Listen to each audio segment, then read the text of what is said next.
And Antony Loewenstein is the author of the book My Israel Question. He joins me now live from Sydney. Good to see you, Antony. So the Knesset now rejecting Palestinian statehood in that latest resolution. It just seems like a step in the opposite direction of what most of the rest of the world is calling for.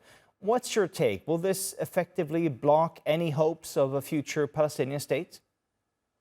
I mean, it's the most unsurprising news possibly this year. And I say that because Israel for years, really regardless actually who's been in power, Netanyahu's obviously been there for a long time, but even leaders before him, no one ever seriously within Israel, the political elite I'm talking about, was ever serious about a Palestinian state. You cannot be serious about a state like that and continue to build settlements and empower the most radical far-right extremist settlers. So you're absolutely right that there is an international community which, at least on paper, the US, the EU, Arab states, talk about a two-state solution, which of course means a Palestinian state beside an Israeli Jewish one. But the problem has been for literally 30, 40 years, there's never been any pressure, political pressure, financial pressure on Israel if they don't move towards a two-state solution. So ultimately, Israel has concluded correctly from its perspective that the vast majority of people in the political space there, the Knesset,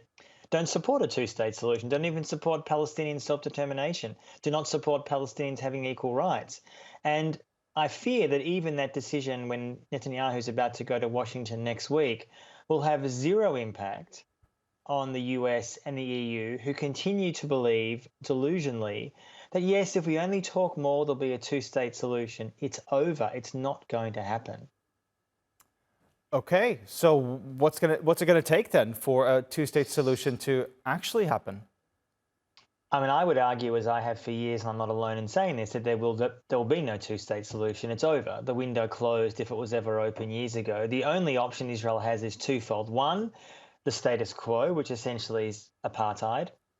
It's a one-state solution now, in a very unequal state. Jews have more rights than Arabs or Palestinians.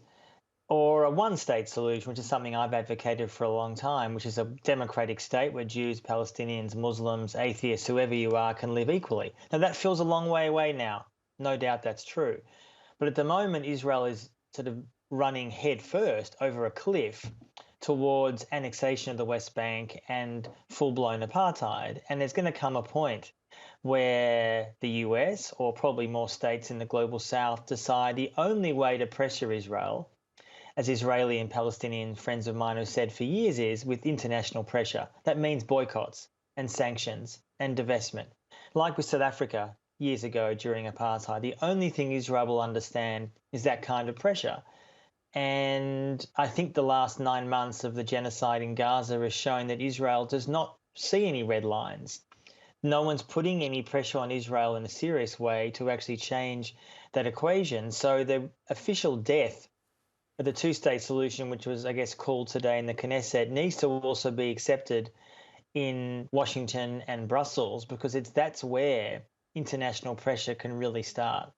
Well, you've had countries like Norway, Spain, Ireland, all recognizing a Palestinian state. A number of countries around the world have recognized a Palestinian state. Indeed. You had a vote recently at the UNGA, voting also for sort of movement in that direction so far. It hasn't been able to pass at the Security Council, but there's certainly movement in that way. I know you're calling for a one-state solution, but don't you think that a two-state solution is where sort of the world is moving, and that Israel is now sort of moving in the wrong direction?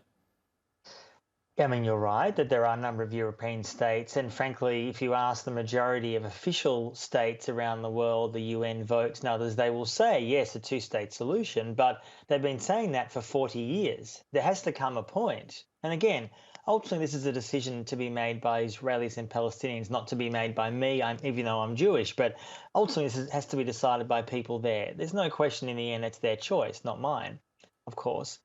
But when I argue that there's been so-called movement for 40 years on a two-state solution, we've never been further away from that. At some point, reality must kick in. And the policy of Israel for decades has been to kick this always down the road, to essentially suggest that, yes, there could be negotiations at some point. Yes, if the time is correct, we'll negotiate with the Palestinians, whereas now their own actions by making annexation of the West Bank and indefinite occupation and settlements has made any equitable share of the land impossible. So how would that actually happen anymore? If you ask Washington or Norway or certain European states, so how will this two-state solution work? Believe me, I've asked them myself. There's no answer because you don't have a constituency within Israel to support it. So it's like this sort of fantasy, in my view, two-state solution, which is supported by certain elites in certain Western states, but not that many other people. You call it a fantasy, other people call it hope for a two-state solution. Antony Loewenstein, interesting to hear your thoughts here on TRT World. Thank you so much. Thank you so much.